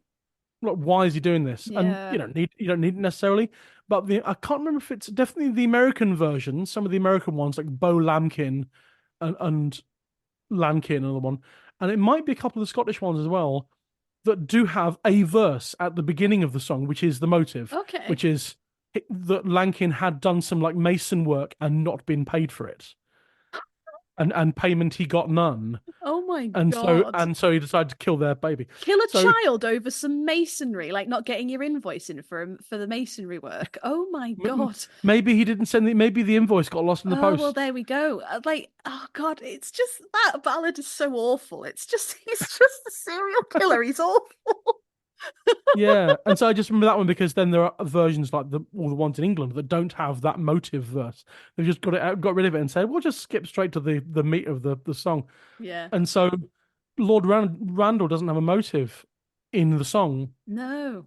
But you wanted to mention something here that you have a theory. Yeah. Well, here's the thing. Further down the Roud list and child ballad numbers, we have Roud 205 and child 50, which is Bonnie Hind or Bonnie Heen. This will be in season 21 yes. In the Roud. I know, you're gonna have to backtrack so much to come back to this conversation. See the episode I made 7 years ago. I don't know how my maths isn't very good. Or something like that. But like honestly, because I only recently found this ballad because I managed to get my hands on a secondhand copy of the Oxford Book of Ballads, and it's in that. And I was reading it, and I was like, "Oh my God, this is a prequel to Lord Randall," and it's a horrendous story. Trigger warning, anyone. There's going to be mention of assault of some kinds, but honestly, it's a horrendous story because there's this young woman who goes out into the wood, and then there's this guy who essentially assaults her. It's horrible. And then he basically says, well, I'm the only child of Lord Randall. And she says, well, I'm the daughter of Lord Randall. And then it's this horrific thing. And then she stabs herself to death because of what's happened. It's awful.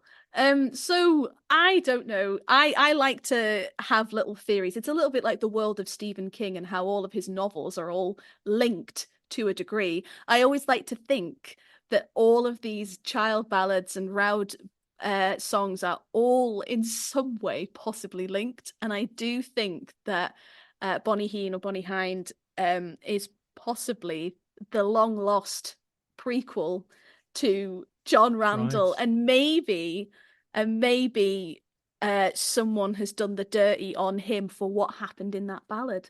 Who knows? It's just a theory, just speculation. Yeah. But I love it. I'm looking at various different versions of that now for the words of it. June Tabor had one that was They call me Jack when I'm abroad, sometimes they call me John, but when I'm in my father's bower, oh, Jock Randall is my name. Oh, lie, you bonny lad, so loud I hear you lie, for I am Lord Randall's only daughter, he has no more than me. You lie, you bonny lass, so loud I hear you lie, for I am Lord Randall's very own son, that new come from the sea. So Jock Randall, and the same, that's pretty much the same in Ewan McCall had it, and then Martin Carthy sang it on an album called Signs of Life, Yes. in 1998, which is great. And he learned it from June Tabor, so it's There we not a go. widely sung song. No, I mean it's in- pretty in- in- horrendous. I mean it's quite a it's very gruesome. It's so I wouldn't be surprised if people are a little bit put off singing it. But I just Yeah. love the idea that it's possibly the prequel to John Oh yeah, Randall. the fact that the word that Randall and it does, not just the surname Randall, but it is actually, in quotes, Lord Randall that's mentioned. Yeah. And as a character in that, and that's the name of another song, and the main character of the song is worthy of someone writing a paper on it, maybe. Yeah, I We'll love see. it. But it's just so good. But what I also love, like, there's like a lot of different like versions of obviously Lord Randall, and in some of the songs of Lord Randall, like there's mentions like it kind of uses similar lines and wording that you would find in Hind Etin and Tam Lin, where it mentions about going to the greenwood or to the wildwood and there I dined with my true love and stuff like that. I find that really, really interesting, especially in Peter Bellamy's version. He mentions the wildwood and how I think Lord Randall dined with his true love there, and then they had eels. He ate eels and then he was Eels. poisoned. I kind of love that whole that it might just be a little bit of the supernatural in the wildwood. So there's even like a bit of a connection there to Tamlin and Hind Etin, which I kind of love as well. Yeah, I mean, we'll never know, I imagine. We'll never but know, It's but it's good to have part of the theories. fun. Part of the fun of this folk world is speculating this sort of thing. Absolutely. And annoying people with our theories. I love it. There will be, regardless of what theory you may or may not have, there will be someone out there who will take umbrage with it. Well, and get across and say, I think you'll find, and have a go at you. So well, I'm just gonna have to be like, well, in my head, it's fun to theorize. So there you go. Go and have an argument on Mudcat. Oh dear, Yes. We don't need to go into the Mudcat Cafe We do forum not on here. We do not. But it's a thing that exists, and actually, Brian Peters did mention it in one of his episodes. And at its best, it's a very, very useful resource, and at its worst, it is not. It is, yeah. But anyway, so you sing this with in your band, Holly Clarke and the Reavers. Yes, Holly and the Reavers. So, yeah. Talk to us about the arrangement then, that because you sing it unaccompanied for this podcast, you did, but obviously there's other instruments involved when you do it live with the band. So yeah. How does that arrangement sort of affect the way you sing it, and what kind of arrangement is it? It's basically we wanted a bit of a banger, something that was driving and something that the audience could join in on with the refrain and stuff. And I think we kind of we didn't put like a lot of ideas of like word painting in and all of that, but it does kind of change the song a little bit. It gives it a bit more meter and rhythm, because like I think in Julie Hennigan's version it's "Where have you been a roving, John Randall my son, where have you been?" And then in our version it's like, "Oh, where have you been a roving, John Randall my son, where have you been a roving?" And it's like we just wanted to get it really, really driving. But it's quite interesting because when it's the different bits about like, "Oh, what will you leave your brother?" Bertie sings that with me, Bertie Armstrong, who's an amazing banjo player and who I have who I have the honor of being in a band with, and he's also my best friend. he sings that with me, so it's kind of like, you know, the brother is singing with the narrator, who's the mother at this point. And then when it gets to the verse where it's oh, what will you leave your sister, Merle sings with me, and Merle is the fiddle player in the Reavers, and also my best friend. I'm just in a band with my best friends. It's lovely. It's really nice. We all have a lot in nice. Yeah, we all have, you know, a lot in common, and of the repertoire that we want to sing. And it's great because, like, when we put this together, like, we knew that we were singing an American version of a song that has its origins over here. I think we wanted to kind of have, you know, that kind of drive of you know, of a classic kind of Appalachian kind of song, but we wanted to have, you know, we wanted to make it sound like it had kind of come out of this scene and kind of the styles that people use here in arrangements. So we've kind of, it's a homage to both sides of the Atlantic, really. But yeah, it's driving. And yeah, we like to call it our banger. We always end a concert with it because a lot of people like to sing along to it.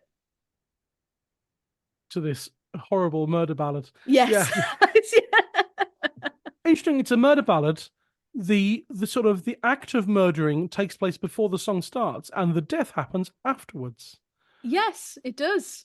Isn't that interesting? Is that the actual? It's sort of in that limbo between the poisoning and the actual death.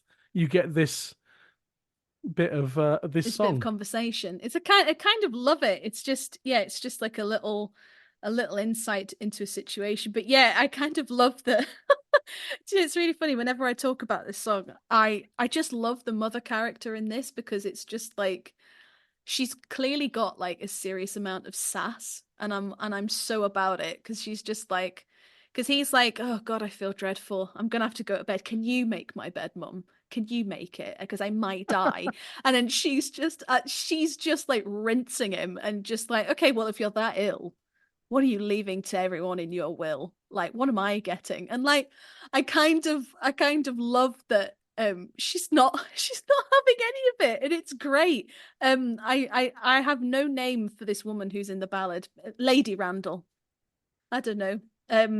Mother, yeah. Yes, Mother Randall. But like, she's just great. It's but yeah, it is funny because it's like, yeah, the poisoning has happened but you never actually, the death, we never see it in the song. Yeah, you get that sometimes with the folk songs. I mean, there's a song I sing in my duo with George Sansom called "The Death of Andrew," The Death of Andrew, which we got from Martin Carthy, which is strangely one of our biggest numbers. Not in, I mean, in terms of length, yes, but in terms of like audience response, that always goes down really well. That's good. And it's called "The Death of Andrew," but the death happens after the song ends. The death of Andrew is not in the song at all, but it's called "The Death of Young Andrew." I love that thing about it. It's great. But you know, it's a little bit like Shakespeare. Sometimes it just needs to happen off stage. Yeah. In stage left. I mean, it's a not gruesome, but it's a really horrific song. Oh yeah, the stuff that goes on in it is quite outrageous. Oh yeah, because I remember listening to it at Upton Folk Festival in 2023 when we were both performing there. And I remember that was the first time I'd listened to it, because I said to myself, before I listen to the album, I want to hear them live, which I did do. And I remember that ballad, and I was like, oh my God, this is brutal. It's it's a brutal ballad, but it's great. And it ends in the most kind of gobsmackingly horrific kind of ending, but he's still not dead. Yeah, it's like Banquo, you know, not Banquo. Anyway, the head gets severed off. Macduff severs the head of Macbeth off stage. That's right. So, you know, I just see it. It's just like a nice kind of, we don't need to know. We know what happens. It's Shakespearean. Just justify it by saying it's Shakespearean. Anyway, that was a digression into Death of Andrew, because I'll never get to cover that on the official podcast stream. Oh, we might as well. There may be a chance to cover it later in this podcast life, but not in the main sort of stream of episodes. So I allowed myself to talk about that one for 5 minutes. You might as well. Might as well. I mean, you know, host's privilege. So yeah, that's Lord Randall. John Randall's your version. We've come to our recommendation section.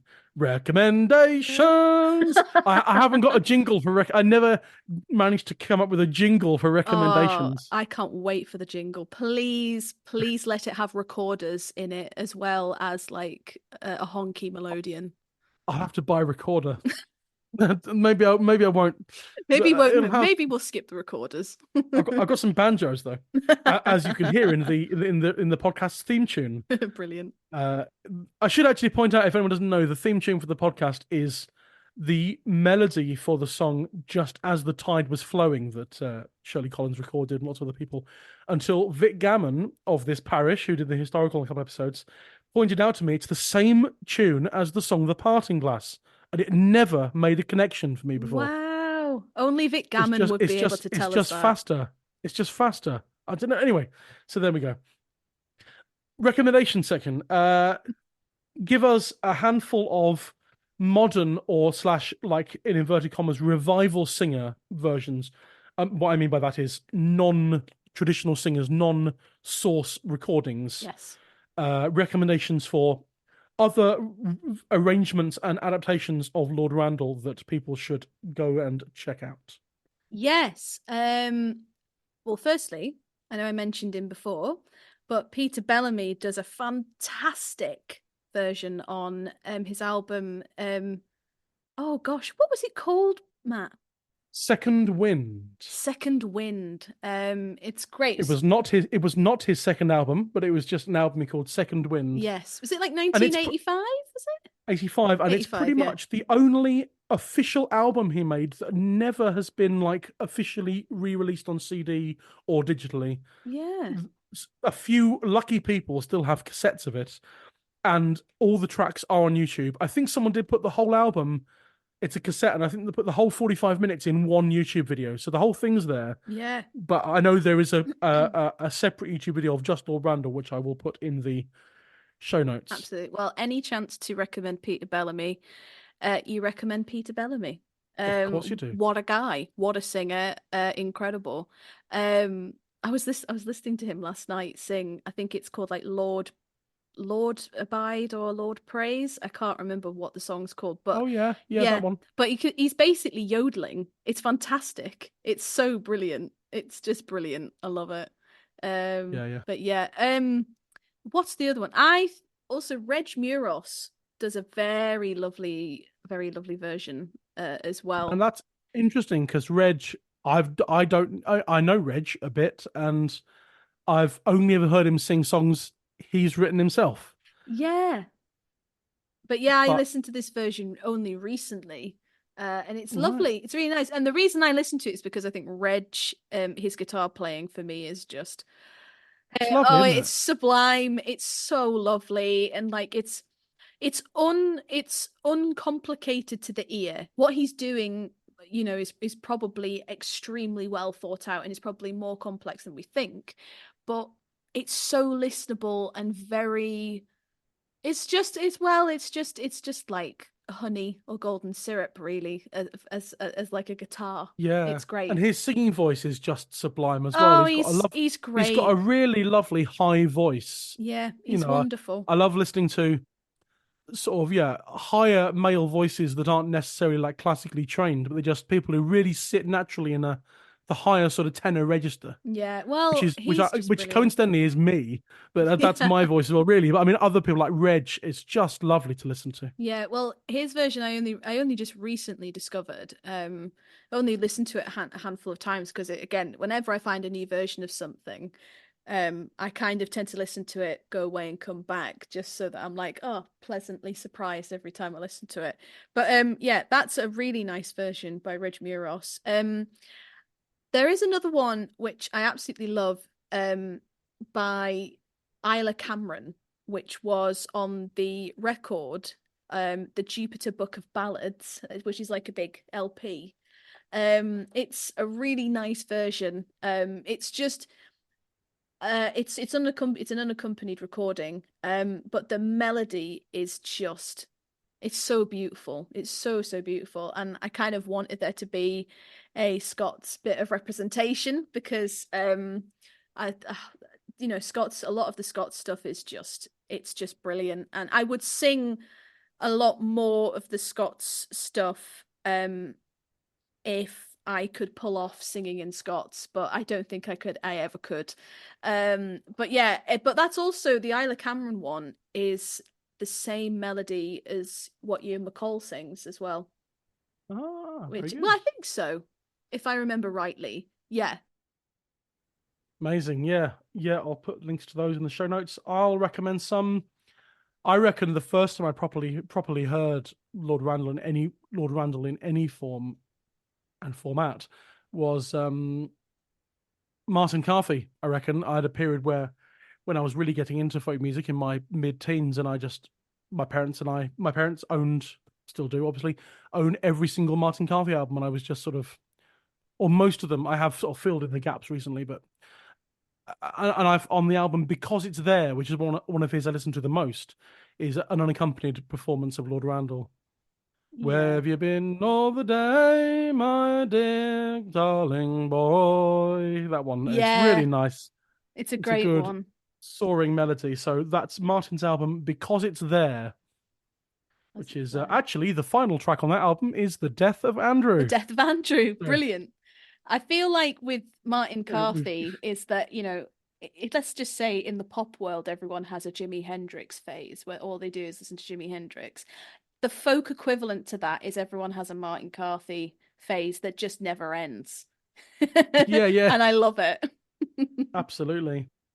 I haven't got access to many American ones. I'm sure there are quite a lot of American versions, as we know there are, but in my own sort of consciousness and knowledge of this stuff, I've got Tim Erickson, the fabulous Tim Erickson, who is known over here for the band Cordelia's Dad, which is an amazing band. I spoke about them in a few episodes ago, and also some duo work with Eliza Carthy as well.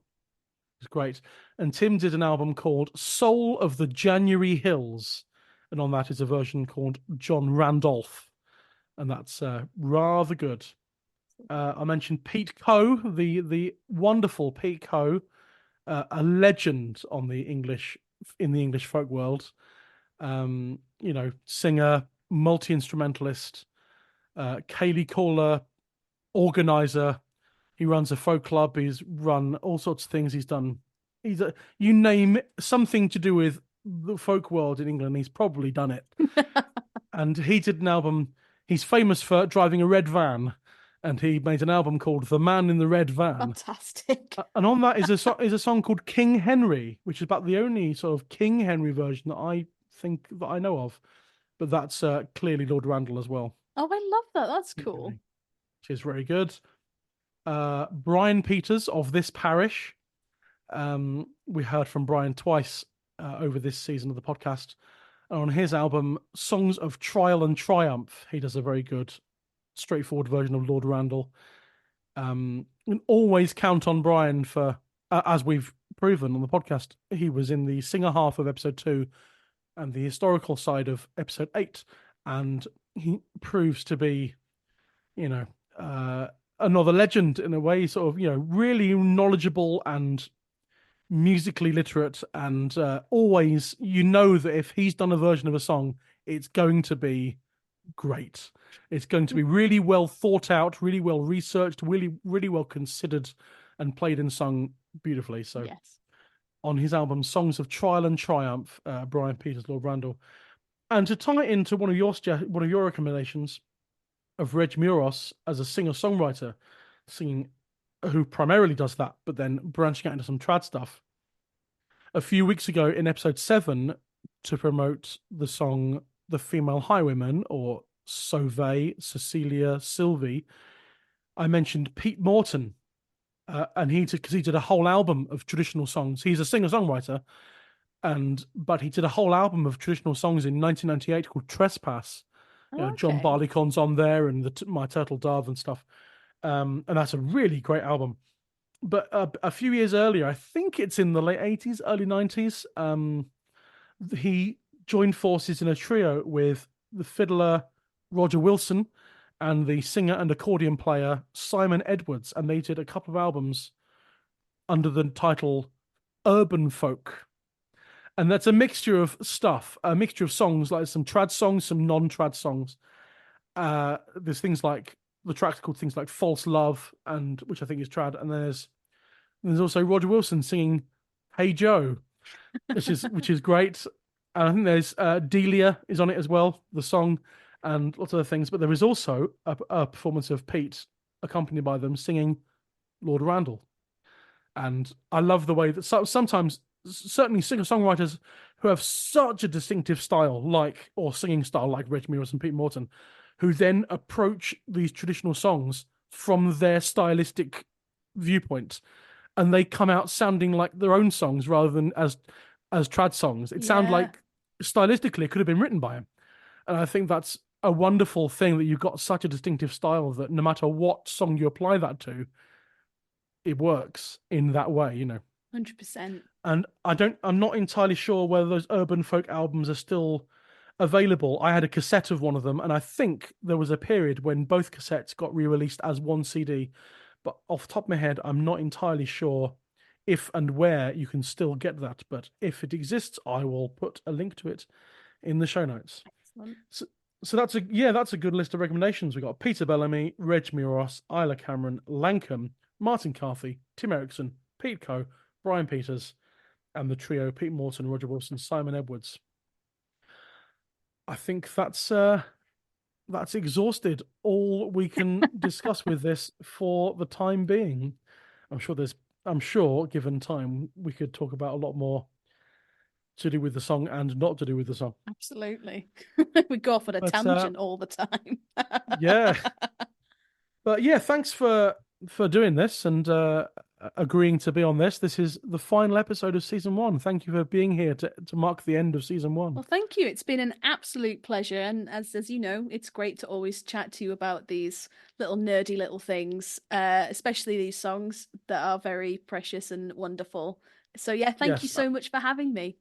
I'm glad we recorded the bit about the song for the podcast, because before we started recording for the podcast, we did do about an hour of chat about films to ourselves, to each other. So, I mean, we met at 9:30 and it's now 11:30. Yeah. So, yes, proves that we should really get together in person and do this in person rather than on Zoom. So this episode, we're recording this chat on the 24th of June. But this episode will go out on the 10th of July. So put yourself in the mindset of today's the 10th of July and tell us, where can people find you at gigs and things over the coming weeks and months? Okay, well, 10th of July. Nothing before 10th of July, please. Well, no, that's all good. Well, actually, that is just before everything kicks off for me in the summer, which is good. So on the 13th of July, you can find me at Furnace Tradition in Ulverston in Cumbria with Holly and the Reavers. We're doing a gig with Jack Rutter there, and we'll be playing at the Blackwell Merry Neat, which is going to be excellent. And then from there, you can find us at Hexham Bluegrass in Hexham, which is funny, playing a bluegrass festival, but we have a banjo player, so there we go. And then you'll be able to find me at Sidmouth Folk Week, where I'll be playing with myself and George Sansom and Revolver, which is my new party band, late night party band. Best band name on the planet. I was in awe of you anyway, and then you and other amazing people formed a band called Revolver. Yes, Janice Burns, Amy Thatcher, and Kathy Geldard, and myself. Oh my God, that's such a stunning lineup. I know, so we'll be playing before Blausabella on the Tuesday night of Sidmouth, and then I'll be hopping back up north to Saltburn Folk Festival. I'll be back down for Folk East and Whitby Folk Week, so you can find me at all of those festivals this summer. Great, and I will myself. I'm not plugging where I'll be, but wherever you are, I am also at Sidmouth, Saltburn, and Whitby. Yes, where you can find a Holly, you can find a Matt. That's right. The Holly and the Matt. No, it doesn't work, does it? It doesn't quite work. And the Matthew. At least that scans, but it's not very good. We tried, Matthew. It's fine. We tried and failed. So, on that note, we'll call it a day there. So, Holly Clarke, thank you very much. Matthew Quinn, thank you very much. Where have you been a-roving, John Randall, my son? Where have you been a-roving, pray tell me, little one? I've been out courting. Go make my bed soon, mother, for I'm sick at the heart and I want to lie down. Oh, what was your supper, John Randall, my son? What was your supper? Pray tell me, little one. For it was eel soup. Go make my bed soon, mother, for I'm sick at the heart and I want to lie down. Oh, what colour was it, John Randall, my son? What colour was it, pray tell me, little one? For it was brown speckled. Go make my bed soon, mother, for I'm sick at the heart and I want to lie down. Oh, what will you leave your mother, John Randall, my son? What will you leave your mother, pray tell me, little one? Oh, my horse and my carriage. Go make my bed soon, mother, for I'm sick at the heart and I want to lie down. Oh, what will you leave your brother, John Randall, my son? What will you leave your brother, pray tell me, little one? Oh, my hounds and my musket. Go make my bed soon, mother, for I'm sick at the heart and I want to lie down. Oh, what will you leave your sister, John Randall, my son? What will you leave your sister, pray tell me, little one? Oh, the rings on my fingers. Go make my bed soon, mother, for I'm sick at the heart and I want to lie down. Oh, what will you leave your sweetheart, John Randall, my son? What will you leave your sweetheart, pray tell me, little one? Oh, a cup of strong poison. Go make my bed soon, mother, for I'm sick at the heart and I want to lie down. That was the fabulous Holly Clarke singing John Randall. That brings us to the end of this episode, and indeed the whole season. What did you think? What are your thoughts on the song Lord Randall? I'd love to hear from you. If you'd like to get in touch with me, feel free to drop me an email at intheroud@singyonder.co.uk or visit the podcast on social medias, Facebook, Twitter and Instagram. Just search for In the Roud, a folk song podcast. If you're enjoying the podcast, I'd very much appreciate it if you would give us a little rating and review on wherever you get your podcasts from. That really helps us to reach a wider audience. One last huge thanks to this week's guests, Martin Nail and Holly Clarke. And that's it for this season. Again, I can't quite believe we've reached Round 10 already. I hope you've enjoyed it as much as I have. It's been enormous fun to get to chat to such knowledgeable and talented people over the last 10 episodes. A massive thank you to all my guests on this season: Steve Roud, Vic Gammon, Steve Gardam, Brian Peters, Martin Nail, John Bowden, Lizzie Hardingham, Debbie Armour, Rosie Hodgson, Gemma Kawaja, Laura Smith, Hazel Askew, Faye Heald and Holly Clarke. A couple of announcements before I sign off. The first is that next week we're going to have a little bonus episode and bring back Carl Sinfield. You may remember him from the introduction episode I did way back in early May. Carl Sinfield is the creator of the Sing Yonder book series from which this podcast took inspiration, and he and I will be discussing the release of Sing Yonder Volume 8, which covers the songs Roud 71 to 80. Some really fascinating songs there. Can't wait to chat with Carl about them. That's next Wednesday, the 17th of July.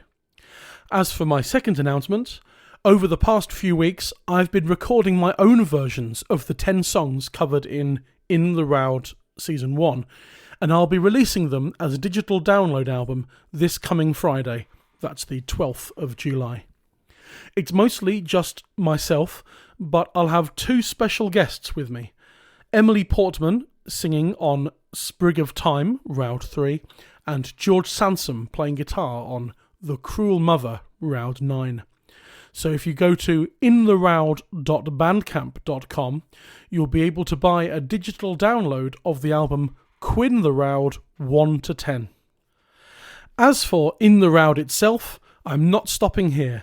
I'm busy with summer folk festivals for the next month or so, but in September I'll begin prepping Season 2 with the aim to start releasing episodes in early October.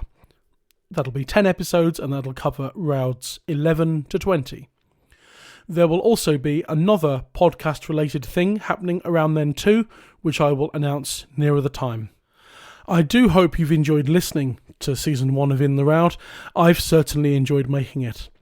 Thank you so much for all your messages, comments and recommendations for other versions of these songs. Until then, that's it from me. Stay safe, be well, and I'll see you next time in the Roud.